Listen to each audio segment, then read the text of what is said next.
So this video series is going to explain the application of camo wrap, and in this case I put it on my 1980 CJ5 Jeep. I used a 48-inch by 26-foot roll. It's positional cast vinyl made by Gregory's Incorporated at Buhler, Kansas. The pattern is called God's Country Late Season, and hopefully by the time you get done watching this video series, you hopefully will learn something and you can put this stuff on your Jeep also. So as you can see, the decal is all on. I started out with a 48-inch by 26-foot roll of positional vinyl, cast vinyl, and then you cut it to fit. And I used every bit of it. I have a few small pieces left that I keep in case I have to repair an area here, down the road. Otherwise, I used that whole roll. So it's called God's Country Late Season is what this particular color is. It's made by Gregory's up here at Buhler, Kansas, and they have a lot of different colors and styles, but you can go on their website and see what they've got. I live close to them, just handy to buy from them, and they're good people to work with. So I put this on by myself. There was one evening when my son, he popped in and I put him to work with me on one of the fenders. Otherwise, I did this alone. And if you have not laid down a lot of decal in your life, I wouldn't recommend doing it alone. In fact, don't do it alone. But if you have no choice but to do it alone, there's a fluid. It's an application fluid for decal, and you squirt that on. In this case, you squirt it on the body, and then the decal, it's wet behind there. Don't just use water. Don't you use an application fluid. But anyway, then you can slide it around. You can squeege it. You don't get your wrinkles out, your bubbles out. And you will have a lot better success. If I had to do completely over on this thing, I'd use application fluid. I didn't, just simply because I've done so much decal in my life. I own Haven Sign Company. But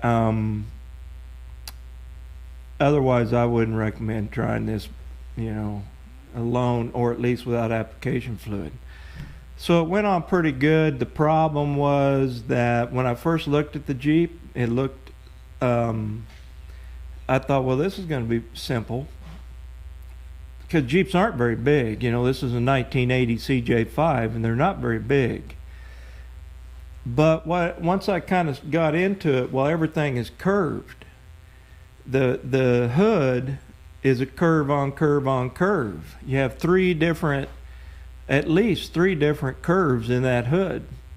Same way with the fenders. Well, every time you have an outside curve, you have to do a relief cut. And so on an outside curve, when you roll over that curve, it's going to go like this.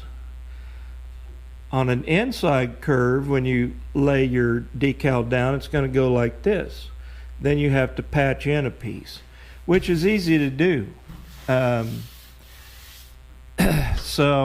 that's why you keep every single piece. I mean, if it's 2 inches long, you keep it, because somewhere you're going to need it. Especially, you get on the inside of it, in the dash, you got little narrow places. You can use that little stuff, so don't throw anything away.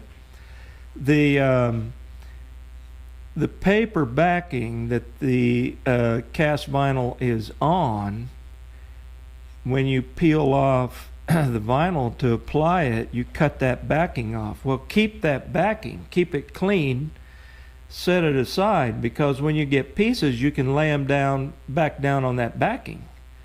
And and save them and salvage them. So anyway, overall it was fun. Took about two days. I couldn't do it. I had to do it in sections, a couple hours here, 3 hours there. But if I could have just done it, I could have done it easily in a I don't know, day and a half by myself. So anyway, so we'll walk around here and take a look at this. So as mentioned, this is called God's Country. Man, look, I love this color. This is beautiful. So anyway, see, everything's rounded. You got rounded edges all the way around. Of course, the cloth top will cover that. And then down here, I just brought it down far enough that the rocker panel here would cover. I didn't need to take it clear to the bottom because it's behind that. Same way with these fenders. I brought it down, where these fenders would cover it. Now the hood,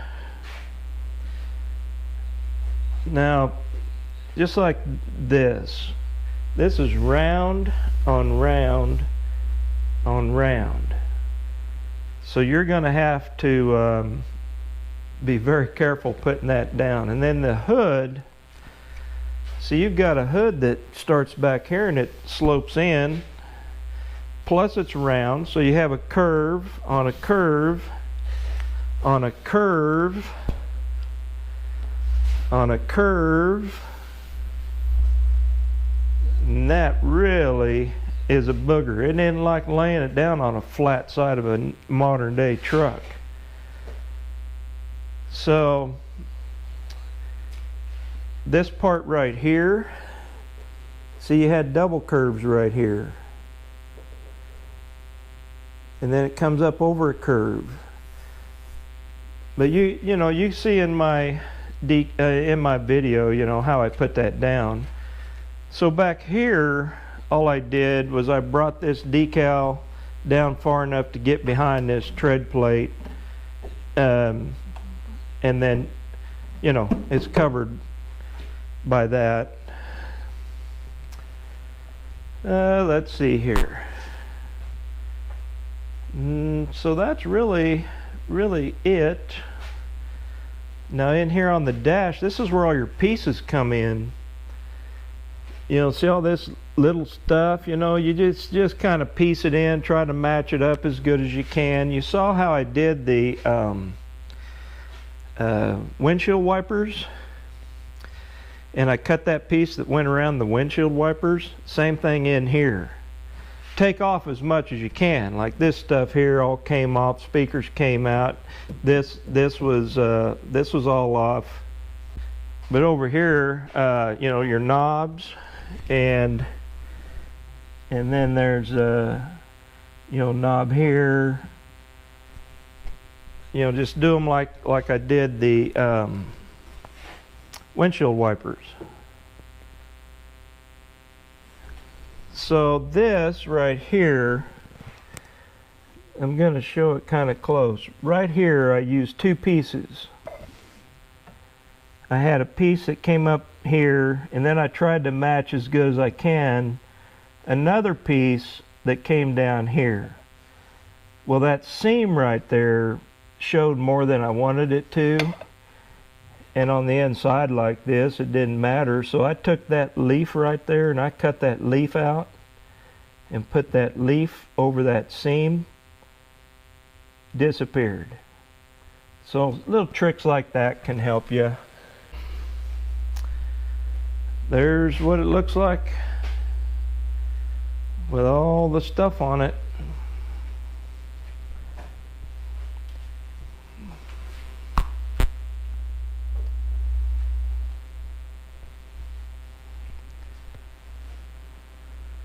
Okay, well, now I'm going to work on wiring up some fog lights. I hope you learned something by watching me do this application. I went out there and YouTubed application of vinyl camo wrap, and I've found all kinds of applications for new vehicles and little sport utilities, but on a vintage Jeep like this, I couldn't find anything. So maybe this will help you. And so anyway, you have a good day.